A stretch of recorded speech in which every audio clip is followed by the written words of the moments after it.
Bueno, buenas noches. Vamos a continuar el día de hoy.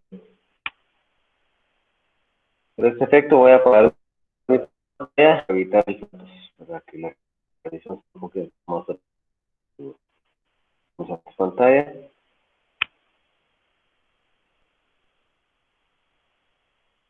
Bueno, vamos a hablar hoy acerca del contrato de fijación de obra.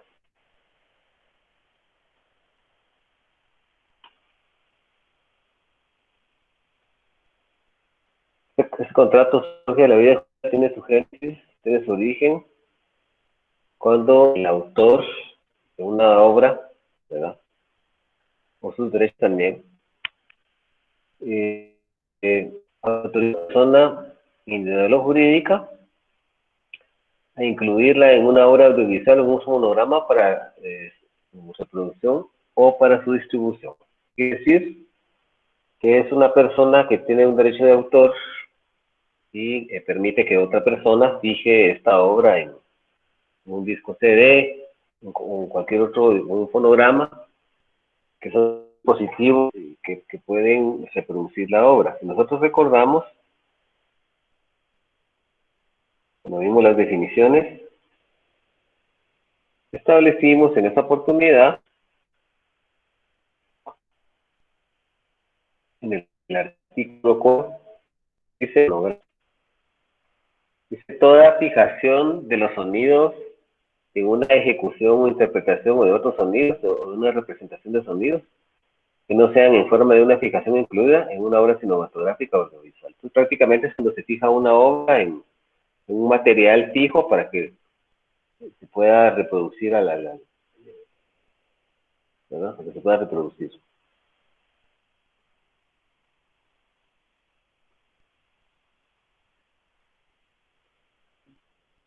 Bueno, eso es lo que es un fonograma, ¿verdad?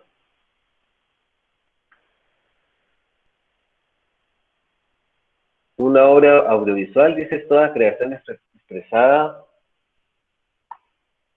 toda obra audiovisual, toda creación expresada, dice, mediante una serie de imágenes asociadas con o sin sonorización incorporada. Está destinada especialmente a ser mostrada a través de aparatos de proyección o cualquier otro medio de comunicación de imagen, de sonido, independientemente de las características del soporte material. Pero es una obra que se puede reproducir, estos discos CD que reproducen películas, ¿verdad? O de esos DVD, ¿verdad? Blu-ray también hay un formato que se puede, lo que hacen es permitir reproducir la obra en público. Entonces, el fonograma, básicamente, es como un disco, como antes los discos de acetato, los discos CD, que pueden utilizarse para poder escuchar alguna melodía, alguna canción, etcétera, ese tipo de cosas, ¿verdad? Entonces, contrato de fijación de obra, el objetivo fundamental es fijar una obra, una película, una canción, una melodía, o cualquier derecho de autor que pueda ser susceptible de reproducirse a través de audiovisual, es decir, que se pueda ver y que se pueda oír, o solo audio, específicamente. Si nosotros nos vamos al artículo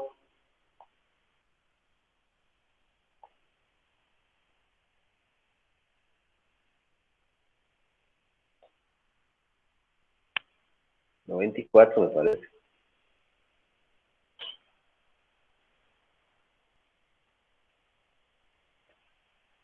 Perdón, es el artículo 101. Este establece lo siguiente, dice: por el contrato de fijación de obra, el autor autoriza a una persona natural o jurídica a incluirla en una obra audiovisual o un fonograma para su reproducción o distribución a cambio de una remuneración previamente acordada. Hay que establecer que este contrato se limita al autor. No nos habla de clientes. Derechohabientes no pueden facultar a la disquera o al productor para que fije una obra. O sea, aquí la ley está deslindando específicamente el autor. porque el artículo dice, por el contrato de fijación del autor, abrir una persona natural jurídica e incluirla en una obra audiovisual o fonograma para su reproducción y distribución a cambio de una remuneración previamente acordada.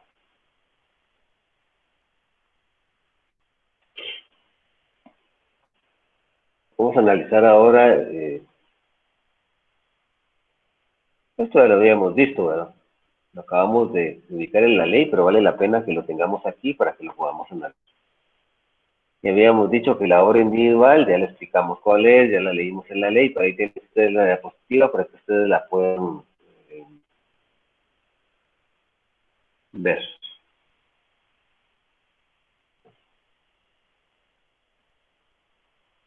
Dice obra individual, toda creación expresada mediante una serie de imágenes, esa sería la obra audiovisual, ¿verdad? Toda creación expresada mediante una serie de imágenes asociadas con sincronización incorporal, que es necesariamente ser mostrada a través de aparatos de proyección, es una obra audiovisual, ¿verdad?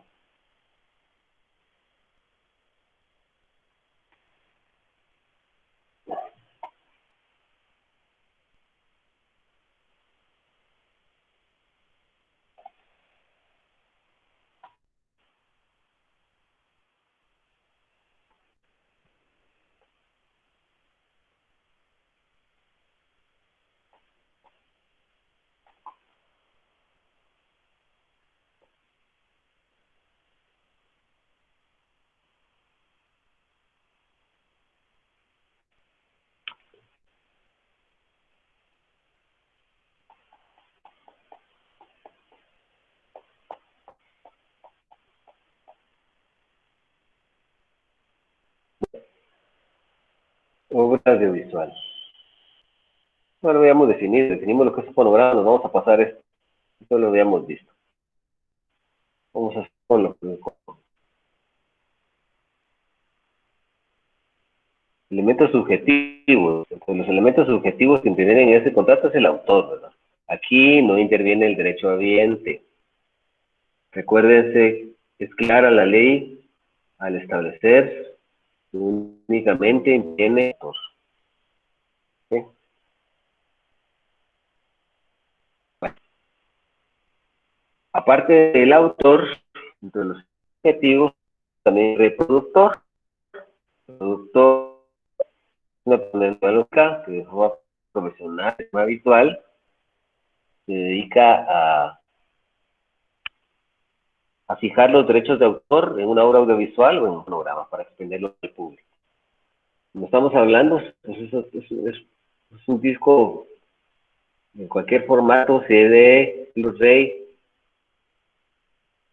etcétera, etcétera,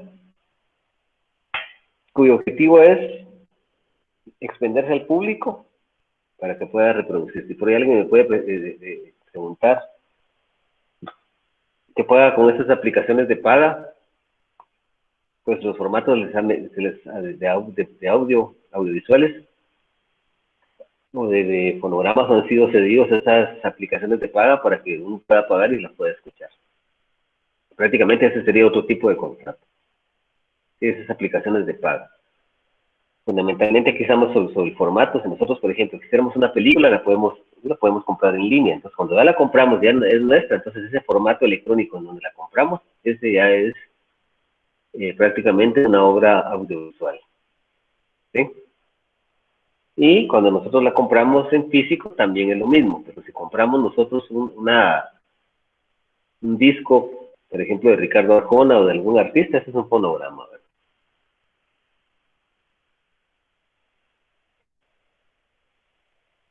Dentro del elemento material, prácticamente nosotros tenemos la obra, la retribución al autor, básicamente.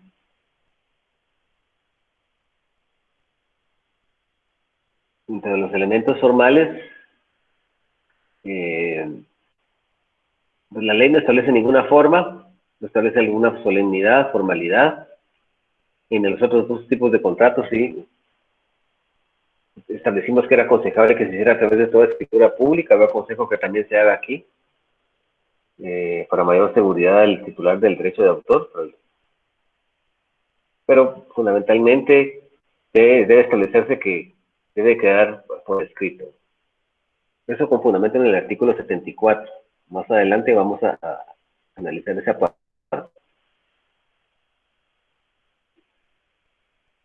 Y el artículo 74 dice, es nula la transferencia de utilización de todas obras, es nula la transferencia de utilización de todas las obras que el autor pueda crear en el futuro, así como disposiciones por las que el autor se comprometa a no crear obras.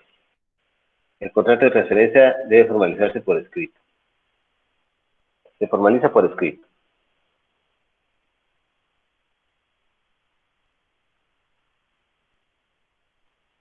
Vamos a analizar ahora las características. Es un contrato consensual porque este contrato se perfecciona con el consentimiento. No es necesario que los sujetos comiencen a ejecutar ya el contrato, ni a fijar la obra, ni a reproducirla, sino que con el consentimiento ya. Es un contrato bilateral porque interviene tanto el autor como el reproductor. Por eso es que es bilateral, porque solo dos elementos subjetivos intervienen en él. Es oneroso porque este tipo de contratos tiene la característica especial que se puede ganar, pero también se puede perder. O sea, hay utilidades, pero también pueden haber gravámenes, cargas o pérdidas recíprocamente. Un contrato principal, porque este subsiste por sí solo, no se necesita de otro contrato para que nazca la vida jurídica. Es de tracto sucesivo, porque se ejecuta a través de prestaciones periódicas en el tiempo que va a durar el reproductor en reproducir la obra y extenderla al público y agotar todos los ejemplares, eso no se va a hacer en un solo día, sino que lleva meses, inclusive a veces años. Entonces, son una serie de prestaciones periódicas que se van materializando en el tiempo, que tienen su origen desde que se conviene en el número de reproducciones. Lógicamente que después la reproducción, la fijación de esa obra en un fonograma, en una obra audiovisual, y su siguiente expedición al público, y el agotamiento de esa obra en el público, para cuando ya no se pueda satisfacer la demanda del público. Es un contrato mercantil indominado, que está específicamente dado en la ley, y nominado por ley le da un nombre, ¿verdad?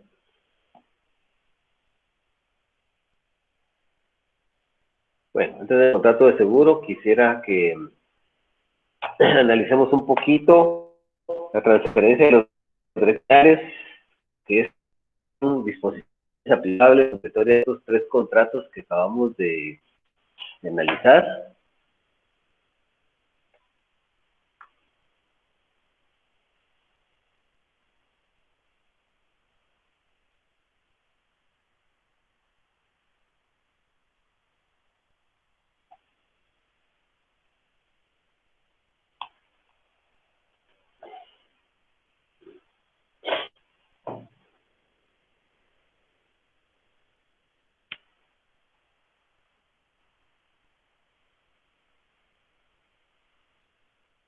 Bueno, analicemos por favor el artículo 74, 22. Entonces, lo único dice, los derechos patrimoniales pueden transmitir o parcialmente por cualquier título. Sí, es gratuito, oneroso, etc. Eso cuando se refiere a cualquier título. Viendo por escrito, la transmisión entre ellos es realizada a Licenciado, título disculpe, buenas noches. No sé si será mi internet, disculpe, pero fíjense que ya ratitos no se escucha bien claro y entrecortado. No sé si tendrá ese problema los demás compañeros.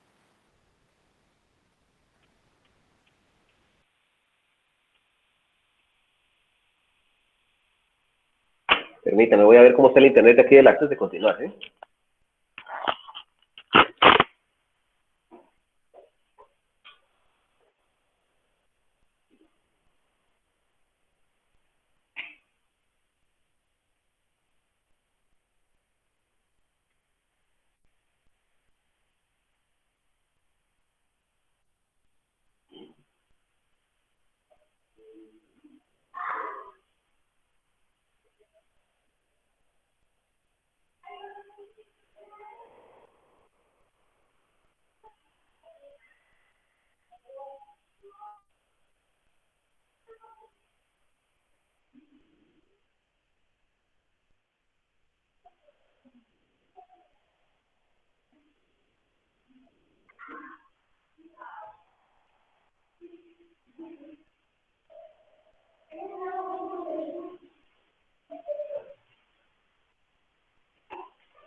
Bueno, ¿se escucha bien ahora? ¿Se escucha bien? ¿Hay alguna interrupción?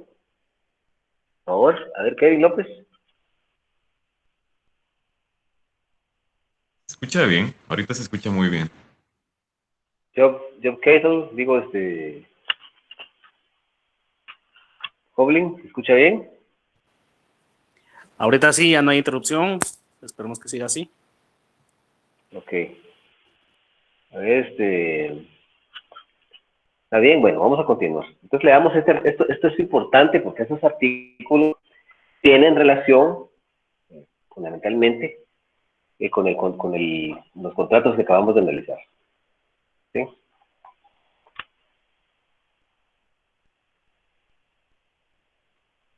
¿Me escuchan?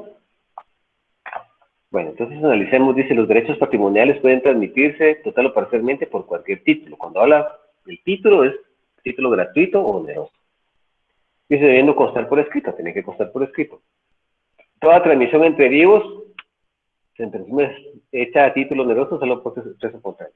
Las transmisiones, cualquier derecho, cualquier tipo de disposición contractual de las que hemos analizado, transferencia de derechos, se presume que es, aunque no se indique que es a título oneroso, la ley presume que es a título oneroso, a menos que nosotros establezcamos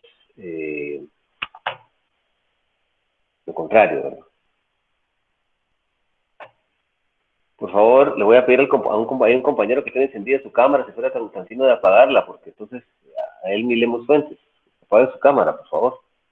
Porque no podemos, si no, pues se nos desconfiguran. Muchas gracias. Bueno, analizamos un poquito acerca de, dice, la transferencia de los derechos de autor y los derechos conexos, limitada al derecho de derechos cedidos. Perdón, la transferencia de derechos de autor y derechos conexos queda limitada al derecho de derechos cedidos, a las modalidades de explotación expresamente previstas, al plazo y el ámbito territorial que determinen. Es decir, que cuando nosotros transmitimos derechos de autor o derechos conexos, pero sabemos que patrimonialmente, porque el derecho moral no se puede transmitir, están cedidos en conformidad con las modalidades previstas de explotación al plazo del ámbito territorial que está específicamente determinado. Dice, en caso de no mencionarse el plazo, la transferencia es por 5 años. En caso de no establecerse el ámbito territorial, se entiende que el país en el que se realiza la transferencia, en caso de, dice, no mencionarse el plazo, la transferencia es por 5 años. En caso de no establecerse el ámbito territorial, se entiende el país en el que se realice la transferencia, donde se realiza la transferencia. Si no se especifican las modalidades de explotación, la cesión queda limitada a aquella que se deduzca necesariamente al propio contrato y sea indispensable para cumplir la finalidad del mismo. Si no se establece las modalidades de explotación, cómo se va a explotar, entonces el propio contrato se establece a la finalidad propia del mismo, ¿verdad? Y conforme al propio contrato, lo que dice el contrato específicamente habla.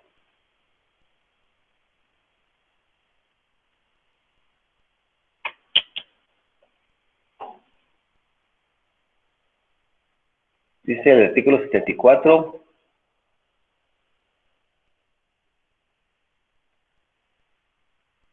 es nula la transferencia de utilización de todas las obras que el autor pueda crear en el futuro, así como, este ya lo habíamos visto, hacémoslo. Dice, la cesión de los derechos de explotación de la obra creada en virtud de la relación laboral o por encargo, esto también ya lo habíamos visto, si quieren volvamos a leer. La cesión de los derechos de explotación de la obra creada en virtud de una relación laboral o por encargo se regirá por lo pactado en el contrato.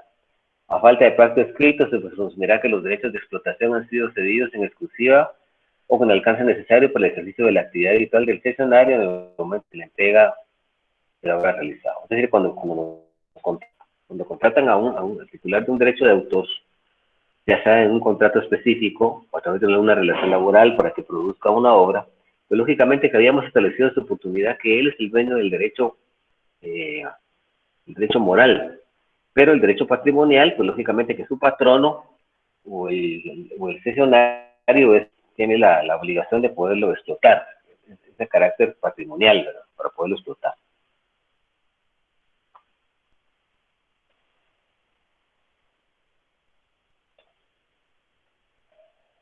Dice, la cesión de los derechos patrimoniales confiere al cesionario legitimación para seguir las violaciones que afecten a las facultades que se le hayan concedido sin perjuicio del derecho que corresponde al autor. O sea, en esta cesión, el cesionario lo único que va a perseguir son las violaciones al derecho patrimonial, al derecho de poder explotar económicamente una obra, es decir, alguna persona que sin tener la autorización esté explotando económicamente la obra. Y los derechos que le corresponden al autor es el derecho de carácter moral, recuerden eso.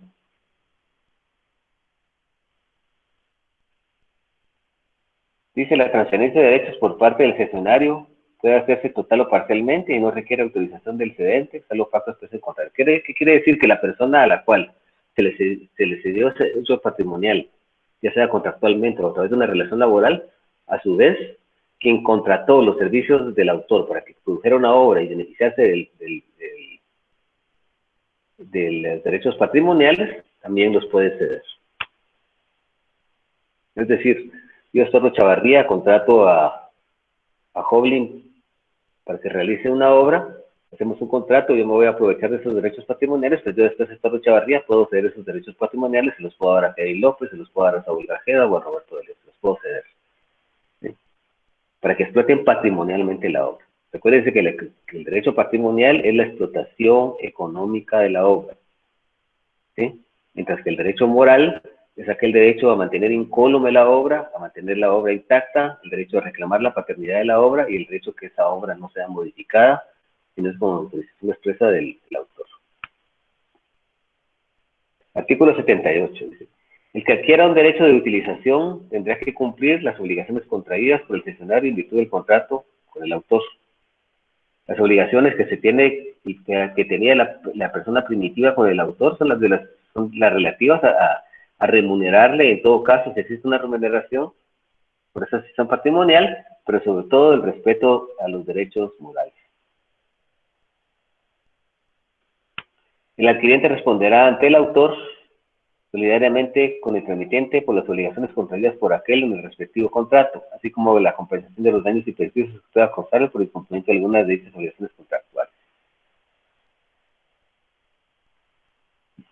Esto quiere decir que, lógicamente, que cuando el autor cede ese derecho patrimonial, la ley establece a qué título se hace. Si no se establece el título, es a título oneroso. Y se desprende, aunque no lo diga la ley, que cuando está haciendo a título oneroso, el cesionario está transmitiendo a otra persona para que explote económicamente esa obra, si dejara obligaciones pendientes con el autor, tiene la obligación de cumplirlas y ese cesionario tiene responsabilidad solidaria. Recordemos la solidaridad de los deudores, la responsabilidad solidaria, ¿sí? Cuando cualquier acreedor puede requerir de pago a cualquier deudor y el que pague su deuda al acreedor puede requerir de pago al deudor que está pendiente.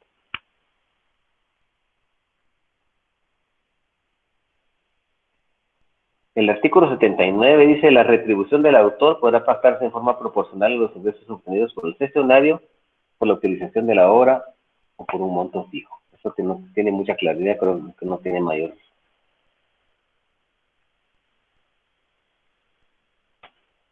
Dice, la disposición del artículo 79 no es aplicable a obras colectivas, obras en colaboración, obras audiovisuales, obras creadas por encargo o por autor asalariado, prólogos, anotaciones, introducciones, presentaciones, obras que tengan carácter accesorio respecto a la actividad o el objeto material a los que se destine, obras que no constituyen un elemento esencial de la creación intelectual en la que se integra.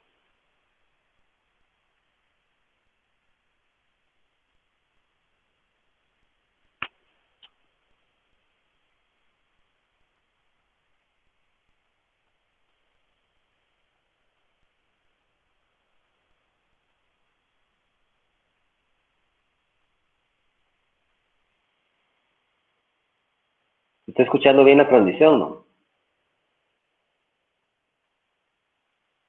¿Escuchan Sí, le bien? escucha excelente, Lick. Sí, Lick. A ver, muy bien. Todo bien, Lick. Mire, ¿y cómo han visto ustedes los videos que he subido a YouTube y a Facebook? ¿Los han visto bien? ¿Se me escuchan bien y todo?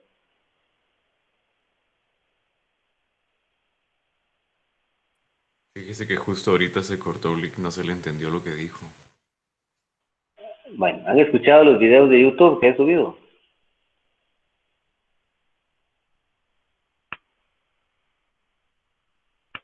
En una ocasión yo los estuve viendo y sí, la verdad sí se entiende. Ah, perfecto, muy bien. Ya es problema del internet de cada quien en casa, ¿verdad? Es que lo que pasa es que he visto que no tienen muchas reproducciones, como que no muchos los han visto, los han estudiado. Tal vez ahorita que ya esa época de exámenes, como buen guatemalteco, dejando las cosas por última hora, los puedan ver. Pero bueno, vamos a analizar ahora, ¿qué artículo teníamos, disculpen? El 81, ¿verdad? Dice, el autor de una obra podrá otorgar por escrito licencias a terceros para realizar actos comprendidos en sus derechos patrimoniales, es decir, la explotación económica. Dice, las licencias podrán ser exclusivas o no. Y la exclusividad quiere decir que solo una persona puede explotar el derecho patrimonial. Cuando no hay exclusividad, pueden varios explotar ese derecho patrimonial. Si ninguna licencia se considerará exclusiva, si así no se indica expresamente en el contrato respectivo. Si en el contrato no se establece que hay exclusividad, la ley presume, hay una presunción legal aquí de la que se establece que no hay exclusividad. Quiere decir que la exclusividad debe pactarse expresamente. La exclusividad otorgará al cesionario la facultad de explotar la obra con exclusión de otra persona, incluido el propio cedente, salvo el pacto en contrario, la de otorgar autorizaciones no exclusivas a terceros. O sea, el que tiene la exclusividad, solo él va a poder explotar patrimonialmente la obra, ¿verdad? Y cuando en el contrato no se indique que hay exclusividad, pues la ley presupone que no es exclusiva en la cesión o el tipo de contrato, sino que debe pactarse expresamente. Dice, las obligaciones por cesión o licencia de derecho de autor tienen el mismo privilegio que las de los trabajadores en los procedimientos concursales de los cesionarios o licenciatarios. Es decir, que el derecho es atractivo a todos, ¿verdad? Eso se refiere, dice, las obligaciones por cesión de licencia de derecho de autor tienen el mismo privilegio que las de los trabajadores en los procedimientos concursales de los cesionarios o licenciatarios. Que ese derecho es el derecho atractivo. El derecho que ejerza cualquier cesionario es atractivo a cualquiera de los demás cesionarios, cuando hay exclusividad. ¿Sí? Es el derecho que tienen los trabajadores, los derechos que tienen los trabajadores en una relación laboral, de poder explotar, de poder hacer una reclamación laboral que es atractiva a los demás, cuando lo hacen coaligados o cuando lo hacen en sindicato, ¿verdad?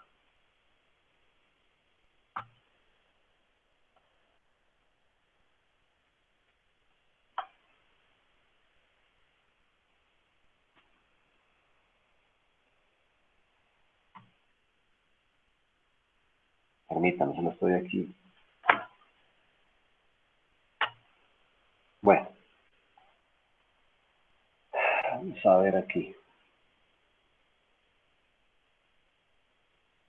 Dice la cesión de derechos de autor para su explotación a través de las modalidades de edición, representación, ejecución, producción de obras audiovisuales, certificación de obras se requerirán por las disposiciones específicas de esta ley para estos casos, o sea, por las disposiciones que acabamos de analizar, que están en esos contratos específicos. Y lo no previsto, pues lo establecido en este capítulo. Por eso tuvimos que leer este capítulo, porque este capítulo se aplica supletoriamente a los contratos que hemos analizado. Dice, las condiciones no previstas en los contratos de cesión de derechos de autor, incluyendo la remuneración, será resuelta de acuerdo a los usos costumbres de la materia y que se trate el contrato. Bueno, señores, por ahora, el contenido del primer parcial es hasta acá, el segundo parcial. El segundo parcial nosotros vamos a evaluar específicamente,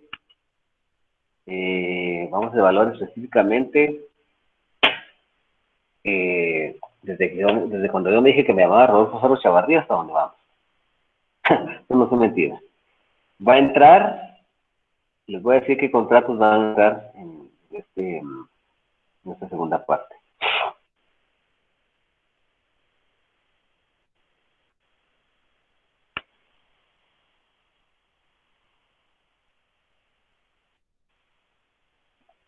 Pues vamos a evaluar lo que son esta última, que son contratos de derechos de autor y derechos conexos.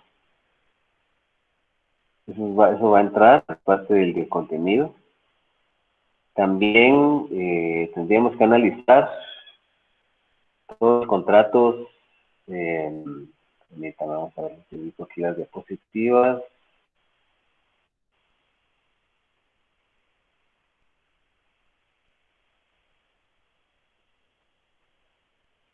les digo, permítanme.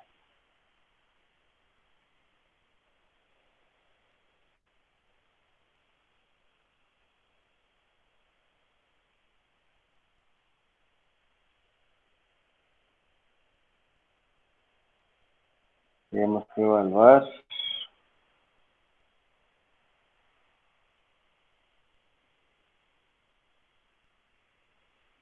Bien, yo les digo.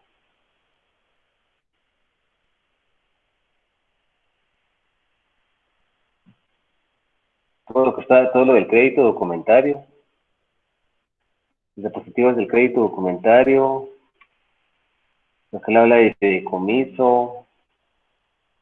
Fideicomiso también es parte de este contrato, de esta parte. El contrato de transporte, de personas, de cosas. El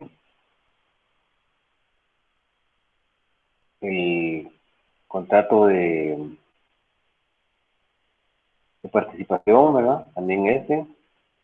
El hospedaje, ¿verdad?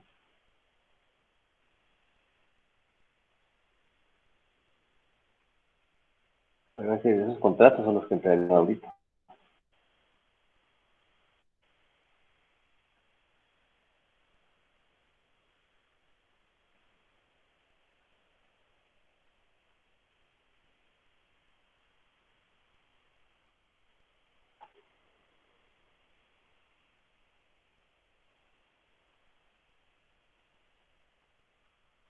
Básicamente, de las diapositivas de crédito documentario hasta las diapositivas que hemos analizado ahorita. Todo eso sí. No sé si tienen alguna duda en cuanto al contenido.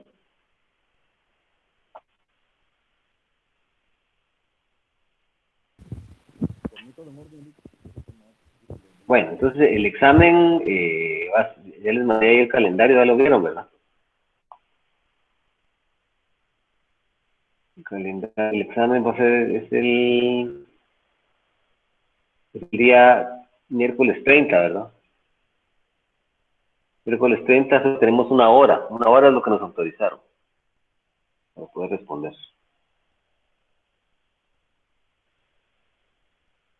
Bueno, entonces vamos a pasar ya a otra figura, la figura, el contrato, el examen entra hasta acá. Acuérdense que ahí analizamos, no sé si ustedes tienen algunas dudas antes de que entremos de lleno al seguro, algunas dudas que tengan relación a, si quieren que volvamos a explicar algunas otras definiciones que habían aquí al principio de la ley, que habían algunas definiciones que habían acá, o si ustedes quieren ya de una vez que entremos ya de lleno, mañana tendríamos que hacerlo también, seguir continuando, vamos a continuar, pero eso ya no va a entrar, lo que veamos a partir de ahorita ya no va a entrar en el primer parcial, en el segundo parcial. Es específicamente hasta donde dijimos. Lo que veamos ahorita ya no, porque es otra figura demasiado extensa, como la es el seguro, y también les quiero pedir por favor que de la manera de lo posible consigan su ley sobre la ley de actividad aseguradora, por favor. Muy importante tener esa ley. Vamos a analizar en lo que podamos someramente algunas cosas, ¿verdad? Porque el seguro es realmente importante. No sé si tienen algunas dudas en cuanto a los contratos de derechos de autor y derechos conexos, algunas definiciones que hemos visto anteriormente, estas disposiciones supletorias, o ya me dan ustedes bandera verde para comenzar a que toquemos el seguro. ¿O quieren que lo iniciemos mañana? Ustedes deciden.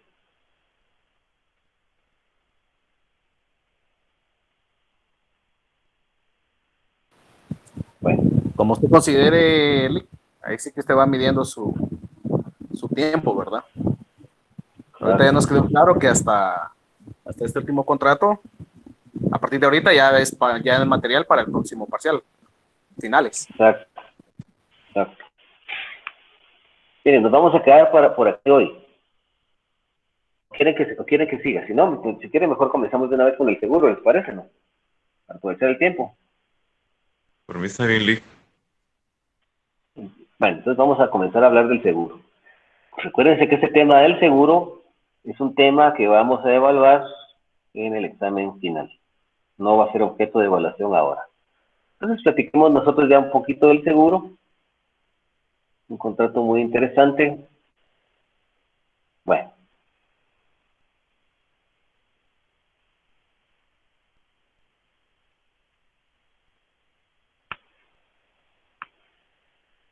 Es un contrato por el que una persona,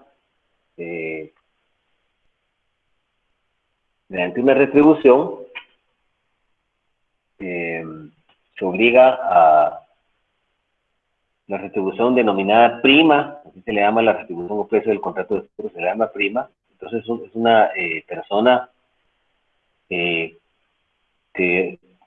tiene una organización empresarial que ha sido fundada de conformidad con la ley de actividad aseguradora y que se le conoce como un asegurador, sociedad anónima especial, que realiza un compromiso con otra persona denominada solicitante o tercero o asegurado, con el objetivo de brindar al asegurado una serie de coberturas y a indemnizarle en la suma fijada en el contrato por los daños sufridos en el caso que determinado riesgo previsto en el contrato se resuelva, se realice.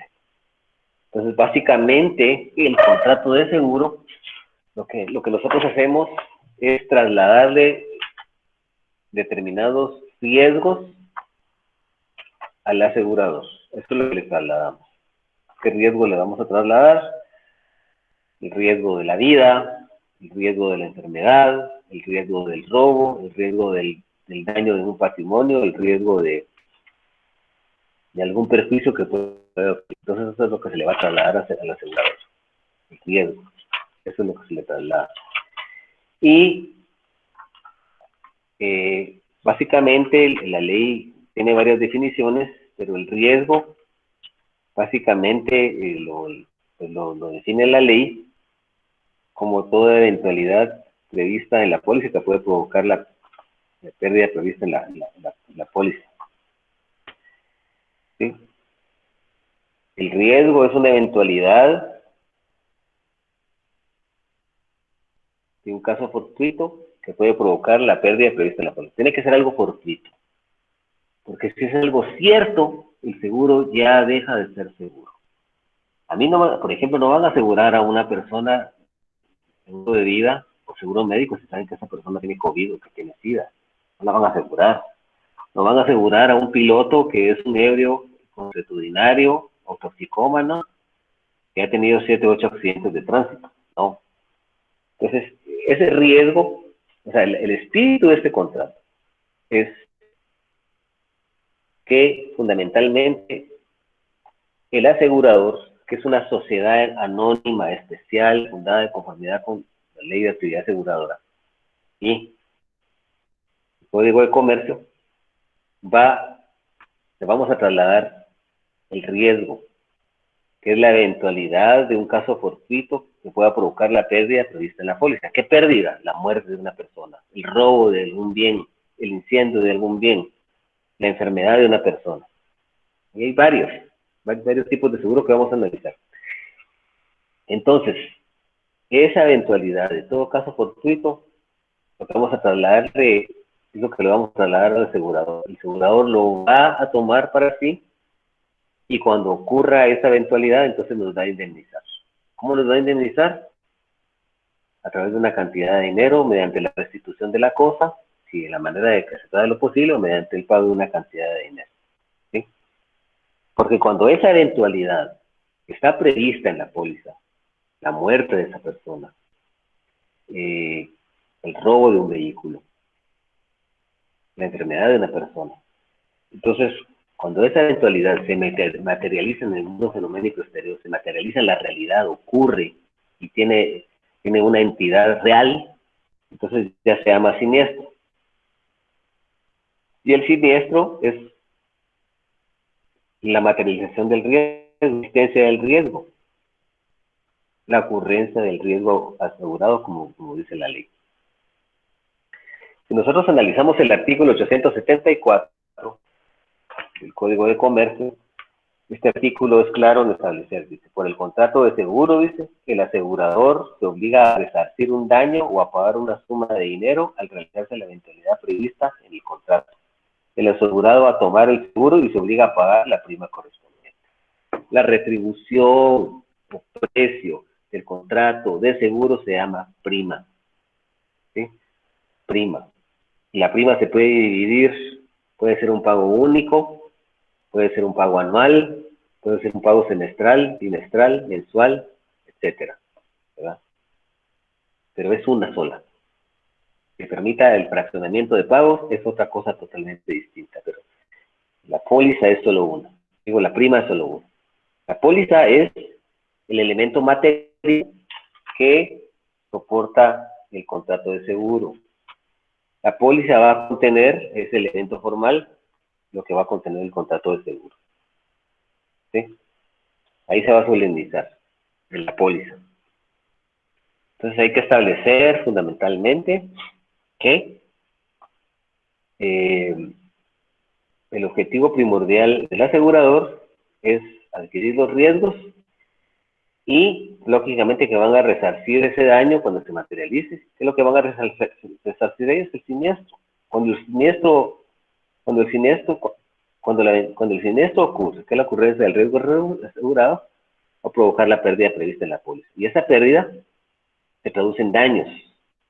Esos daños tienen que pagarse. ¿Sí? Se va a pagar una suma de dinero mediante la indemnización. Así se va a hacer resarcir el daño. ¿Sí?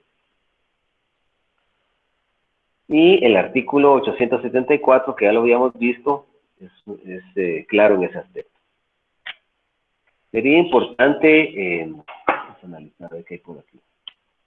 Las características. No es un contrato principal, ¿verdad? Este contrato subsiste por sí solo, ¿verdad? No necesita de otro contrato para poder perfeccionarse y nacer a la vida jurídica. Es un contrato principal.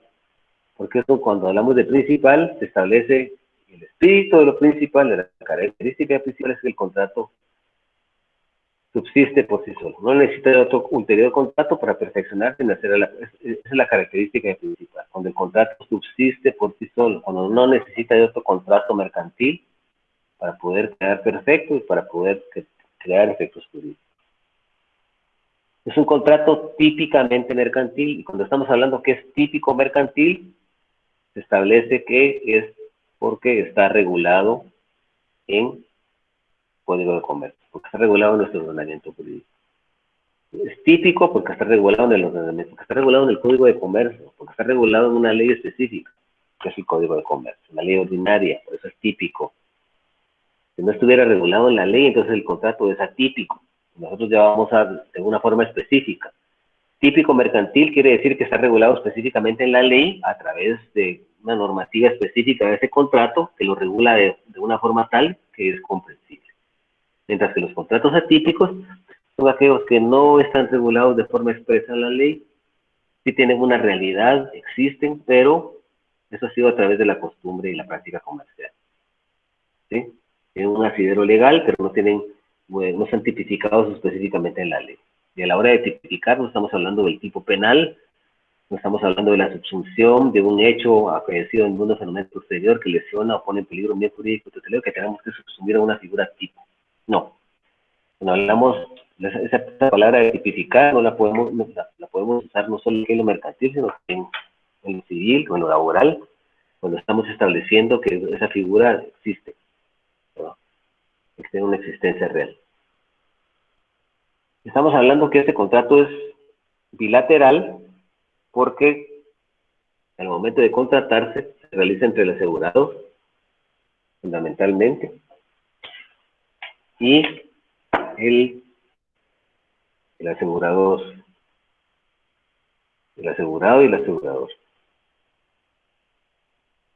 El asegurado es la persona que está interesada en la traslación del riesgo. ¿Sí? Y tenemos que entender que esa traslación del riesgo puede ser a favor de esa persona o a favor de otra persona. ¿Sí? Entonces intervienen dos elementos subjetivos aquí, que son el asegurador y el asegurado. Nos vamos a dar cuenta cuando analicemos el contrato, que el asegurado puede ser beneficiario también, o esa persona del beneficiario puede ser una persona distinta del asegurado, y que el solicitante puede ser el propio asegurado o una persona distinta. Vamos a analizar despacio. Pero tenemos que quedarnos con la idea central de que el contrato es bilateral. ¿Por qué? Porque los elementos subjetivos al que se le traslada el riesgo es el asegurado, y quien lo traslada es el asegurado, traslada el riesgo y el asegurador lo adquiere. De ahí se da cuenta, pues, por eso ese contrato es bilateral. Es oneroso. ¿Por qué es oneroso? Porque a partir de la celebración del contrato, a partir de que este contrato se celebra, genera beneficios y gravámenes específicos. Se puede ganar como se puede perder. La aseguradora va a ganar porque le van a pagar una prima, y puede ser posible que nunca pague la indemnización del seguro. Por ejemplo, cuando estamos hablando de seguros de vehículos, que ustedes pueden pasar 4 o 5 años y nunca tener un accidente, ahí es donde está la ganancia. Pero tienen un accidente, ahí está la pérdida. Ahora, en el seguro de vida, pues, lógicamente que cuando ocurra ese fenómeno de la muerte, pues, tendrá que indemnizar a los beneficiarios. Luego establecemos que ese es un contrato que es aleatorio. ¿Qué quiere decir esto?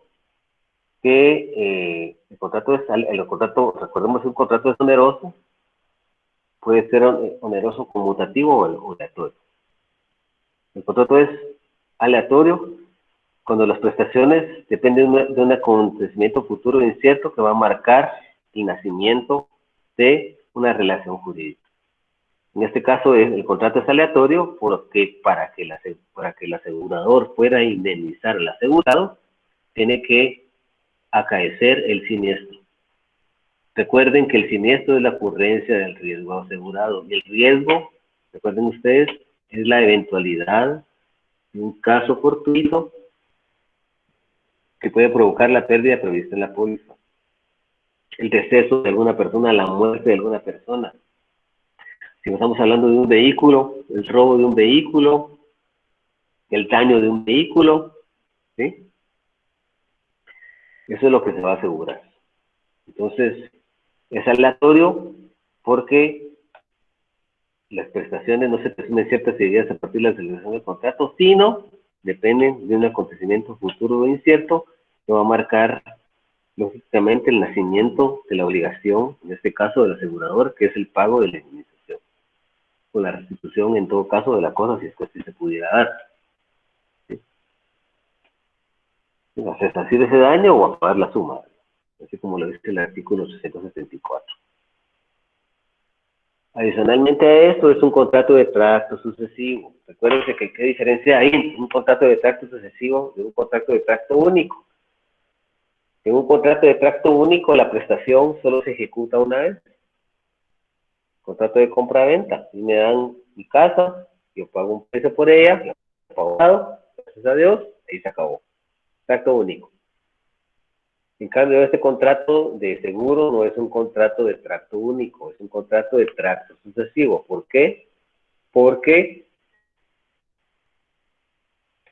se realiza el pago de las primas, es durante un periodo, se pueden pagar parcialmente, y cuando se paga la indemnización cuando se realiza cuando el siniestro acaece de la ocurrencia del riesgo asegurado, es hacia el futuro. Entonces, se desprende de esto que hay un plazo determinado entre el cual se paga la prima, que es la retribución o precio del seguro, que se va pagando periódicamente o que se paga, pero esos contratos tienen vigencia a veces de 1 año, de 2 años. Pero un seguro de vida, estos contratos sí tienen una vigencia grande. Cada año voy a estar pagando yo una prima. La puedo pagar semestralmente o anualmente. Si es un seguro de vehículos, puedo pagar mensualmente, puedo pagar bimestralmente, trimestralmente, cuatrimestral, semestral. Pero voy haciendo pagos periódicos. Entonces, del pago de la retribución o precio de este contrato, que es el pago de la suma, que puede ser periódica, y del compromiso que va a adquirir el asegurador, que puede ser de pagar la indemnización al final del contrato cuando ocurra el riesgo, en el momento que ocurra el riesgo, en cualquier parte del contrato, ya sea por 1, 2 o varios años, se establece que es de tracto sucesivo, no es de tracto único porque no se perfecciona con el cumplimiento de solo una prestación por cada uno de los elementos contractuales o sucesivos, lo que son varios, que se transmiten en el tiempo. Regularmente, que usted cuando contrata un seguro de vehículo es anual.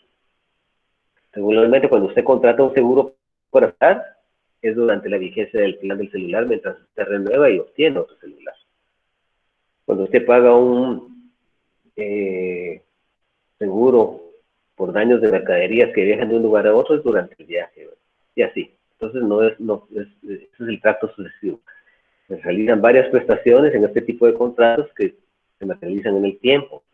Específicamente, el pago por retribución o precio de este contrato, que se llama prima, y la respuesta del asegurador que vendrá cuando se realice el siniestro y que lógicamente que tiene un plazo de duración específico. Es un contrato por adhesión y también quiero decirles que es un contrato tipo.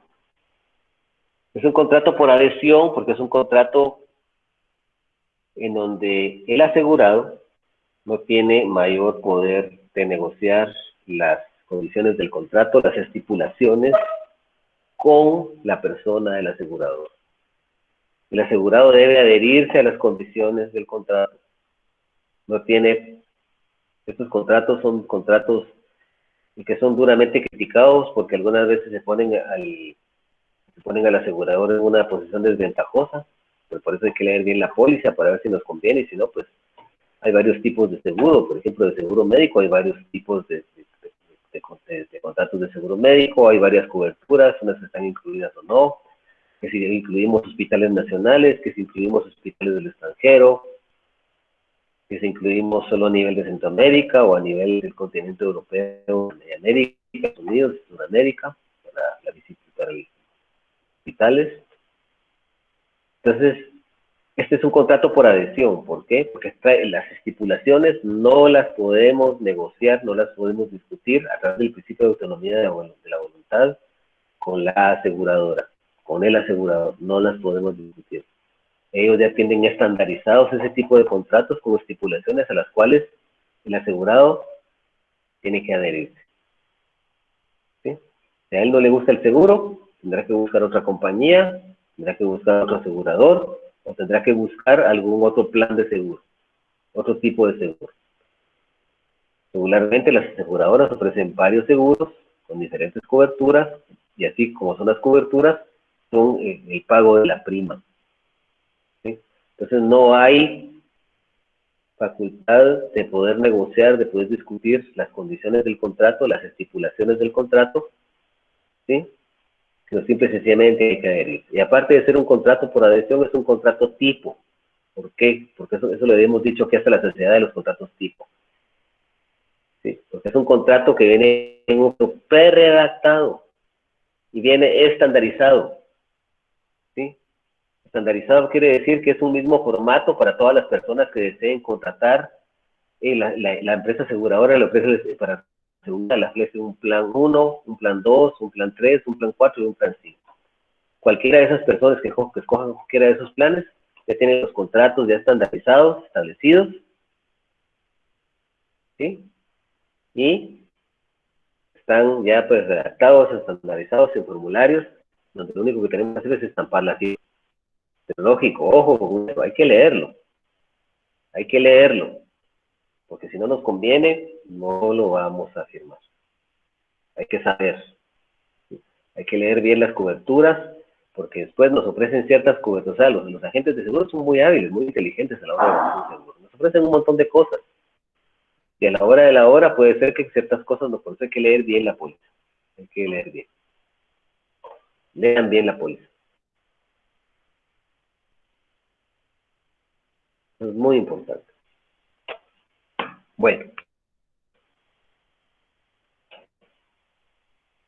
Bueno, antes de hablar un poquito de la historia del seguro, dígame. Yo siempre he tenido esa duda, ¿las aseguradoras son consideradas entidades financieras? Son entidades mercantiles.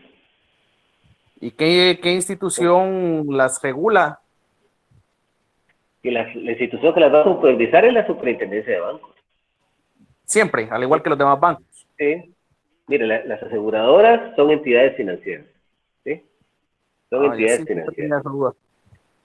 Las aseguradoras, regularmente, hay unas aseguradoras que operan solas, pero hay aseguradoras que forman parte de un holding, de lo que es un grupo financiero.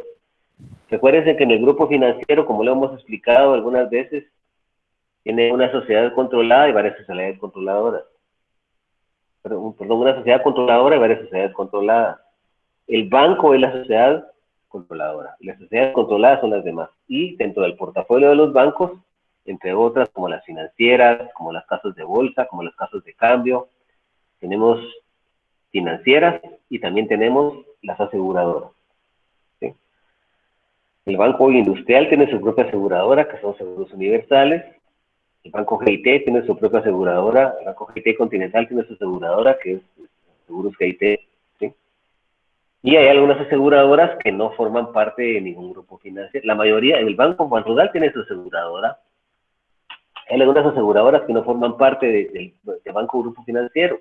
Por ejemplo, los seguros universales, los seguros Panamericana, los seguros DNS, ¿sí? Son aseguradoras que no forman parte de ningún portafolio, no son sociedades controladas de ningún banco. Entonces, esencialmente, sí, son entidades financieras, pueden formar parte de lo que es un holding financiero, ¿sí? Que es el banco y grupos financieros. Sí, sí es considerada como una entidad financiera, ¿verdad? Porque es pues parte de ese portafolio de los bancos. Estas que acabo de mencionar como seguros universales, seguros Panamericana, son entidades de seguros que nacieron antes de esta ley. A partir de esta ley ya están aglomeradas dentro de un banco. O sea, si ustedes van a los bancos, y la mayoría de bancos tienen, entre otros portafolios que ofrecen, dentro de su portafolio, empresas de seguros. ¿Sí? Banco Rural tiene su propia empresa de seguros, el Banco Industrial tiene su propia empresa de seguros, y así varios. Bueno, vamos a leer un poco las definiciones que nos establece la ley. Dice, para los efectos de este código, dice, se considera asegurados, dice, a la sociedad mercantil autorizada legalmente para operar seguros que asumen los riesgos específicos en el contrato de seguro. Recuerden que lo que el asegurador le va a trasladar al asegurador, lo que el asegurado le va a trasladar a la empresa de seguros es riesgo. ¿Sí? Solicitante, dice, a la persona que contrata el seguro por cuenta propia o por cuenta de un tercero. El solicitante es el que va y va a contratar el seguro a favor de sí mismo. Es decir, él va a ser el asegurado. O lo va a hacer por cuenta de un tercero determinado o determinable que traslada los riesgos del seguro. Si yo contrato un seguro de gastos médicos para mi hijo, yo en este caso soy el solicitante, ¿sí? Y el asegurado es mi nene, mi hijo, ¿sí? En este caso. Okay. Y de ahí dice asegurado, la persona interesada en la traslación del riesgo, es quien traslada el riesgo. ¿Sí? En este caso mi nene, yo le estoy trasladando el seguro de mi nene al asegurado de gastos médicos. Y de ahí dice beneficiario, la persona que ha de percibir, en caso de siniestro, el producto del seguro. El beneficiario es el que va a recibir el producto del seguro. Hablemos del seguro de vida. Ahí podemos hablar que vengo yo y como solicitante puedo contratar un seguro de vida para mi esposa. ¿Sí? Yo soy el solicitante, yo contrato el seguro. Se lo contrato a mi esposa, es un seguro de vida. ¿Sí? Mi esposa es la asegurada. Yo solicité, yo contraté como solicitante. Vino mi esposa y ella es la interesada en traslación del riesgo. Está trasladando su vida, el riesgo de su vida a la aseguradora. ¿Sí? Ella es la asegurada. ¿Sí? Y el beneficiario va a ser mi niño. Cuando mi esposa ya no esté y ella ocurra su deceso, fallezca, entonces a mi niño le van a pagar una indemnización. Muy distinto es, por ejemplo, en el seguro de vehículos, donde vengo yo y solicito el seguro, yo soy garante, ¿sí?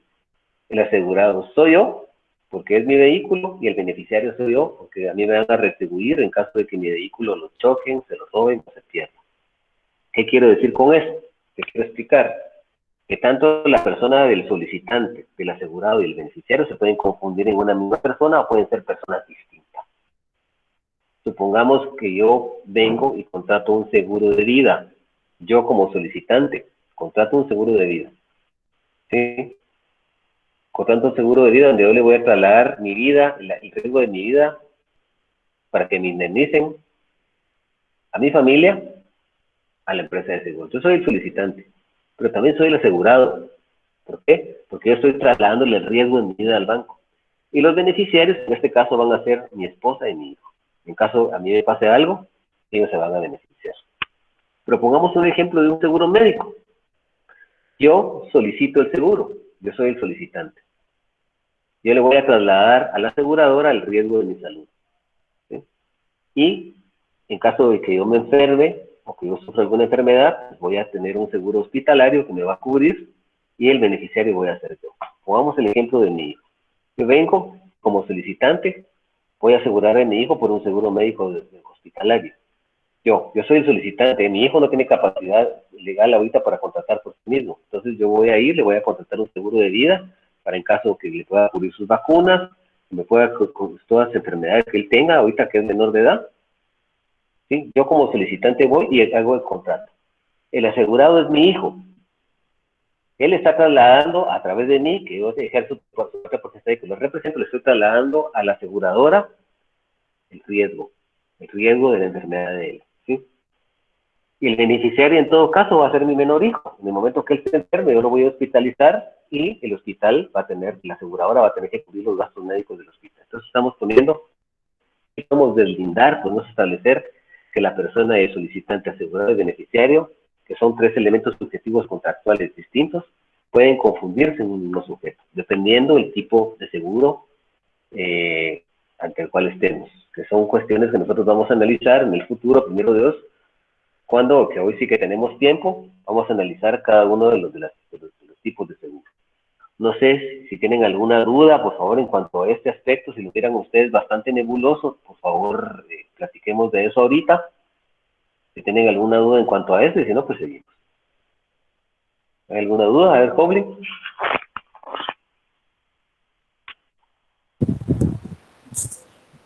No, por el momento no, Lick. Este tipo de contratos son un poquito más comunes, ¿verdad? Entonces no es tan complicado el tema de su comprensión. Qué bueno.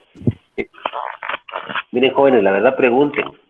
¿Saben por qué? Porque, bueno, si tienen dudas, pregunten. Si no, no. Pero yo les quiero decir una cosa. Yo realmente hago un esfuerzo grande.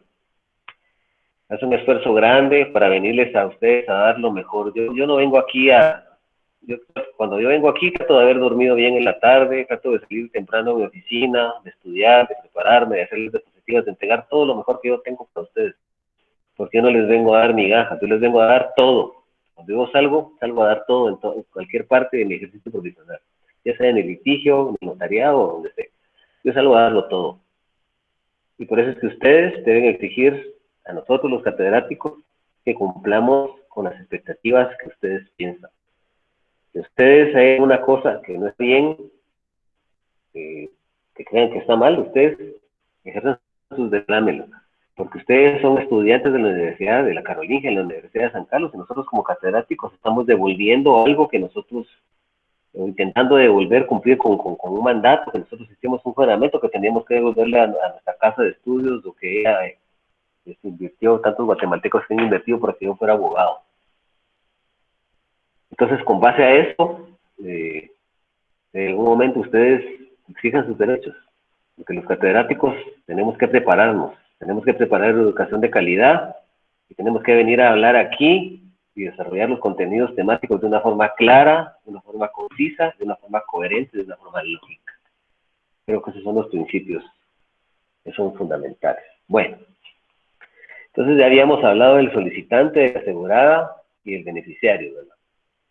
Nos vamos, dice el asegurado, la persona interesada en la trasladación de riesgo, el beneficiario es la persona que percibe, en caso de siniestro, el producto del seguro.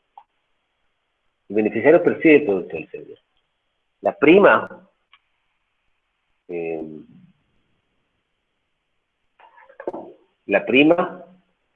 que es la retribución o precio del contrato de seguro, pero ya hemos hablado de esto, ¿sí?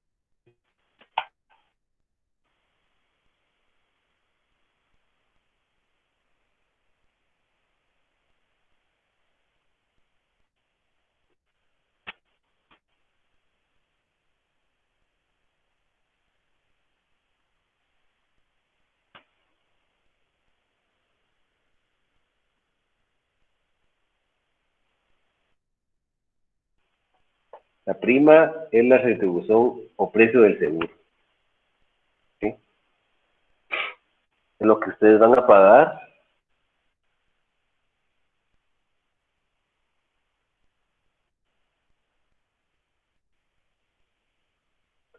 por el seguro, ¿verdad? Que ese pago puede ser, como les dije, semestral, anual, mensual, etcétera, ¿verdad? Es lo que se va a pagar para tener derecho a la cobertura. La cobertura es cuando nos van a resarcir el daño mediante el pago de la indemnización, ¿sí? El riesgo, ahí lo habíamos establecido, lo habíamos definido como la eventualidad de todo caso fortuito que puede provocar la pérdida prevista en la póliza. Porque el contrato de seguros es un contrato aleatorio, de ahí esto tiene conexión con el riesgo, ¿sí? Nosotros no sabemos, en efecto, si cuándo va a ocurrir ese riesgo, si va a ocurrir o no. ¿Cuántas veces hemos pagado el seguro, cuántas personas han pagado seguro de vehículo y nunca ha ocurrido un accidente del seguro? O sea, esa es, eso quiere decir que este contrato no es un contrato, es un contrato eminentemente aleatorio. ¿Por qué? Porque depende de un acontecimiento futuro incierto que no se tiene certeza que va a suceder. Porque les reitero, si la aseguradora supiera que nosotros tenemos SIDA, no nos van a cubrir jamás. Si la aseguradora sabe que tengo una enfermedad como cáncer, no me van a asegurar. Es un seguro de vida. ¿Okay? A menos de que eso no estemos sanos, estemos bien y lo demostremos, ¿verdad? Entonces, este tipo de contratos, por eso es que son contratos aleatorios, ¿sí? Porque los efectos jurídicos del contrato dependen de un acontecimiento futuro incierto. En este caso, de ese riesgo, de esa eventualidad, es un caso fortuito. Porque si fuera un caso cierto, tenemos certeza que va a ocurrir eso, la aseguradora no va a cubrir y pierde su naturaleza el seguro. El siniestro, como ya lo habíamos establecido, es la ocurrencia del riesgo asegurado. Dice, una misma persona puede reunir las calidades de solicitante, asegurado y beneficiario. Aquí está escrito lo que les había dicho anterior. Dice, y escuchen esto, dice, los hechos ciertos, los físicamente imposibles, no constituyen riesgo, no pueden ser objeto de contrato de seguro, salvo la muerte. Yo no podría venir y asegurar, por ejemplo, asegurar que voy a contratar un seguro si un elefante rosa aparece en mi casa y que también me tengo que morir. Eso no va a ocurrir. Lo que no puede ocurrir es que me vaya a morir, pero que un elefante, no existen elefantes rosas. No existe. Entonces, esos hechos que sean físicamente imposibles o que no constituyen riesgo no pueden ser objeto del seguro, salvo de la muerte. Nos vamos a quedar por aquí. Ya mañana vamos a seguir hablando un poquito más de este contrato tan bonito que es el seguro. Y si tuvieran alguna duda en estos momentos, pues si no, pues vamos a dejar la transmisión por acá. Todo bien, Lick. Perfecto. Bueno, entonces tengan ustedes una bendecida noche. Ya saben ustedes cuál es el contenido del parcial, ¿verdad? Entonces, y nuestro examen es la otra semana, ¿verdad? Ya habíamos dicho la fecha. Eso lo tenemos bien claro, ¿verdad? Bueno, Sí, Lick. Pasa feliz noche. muchas bendiciones, pues que todo esté bien. Feliz noche, Lick. Feliz noche. Feliz noche. Dios lo bendiga. Bendiciones, Lick. Feliz noche. No sé.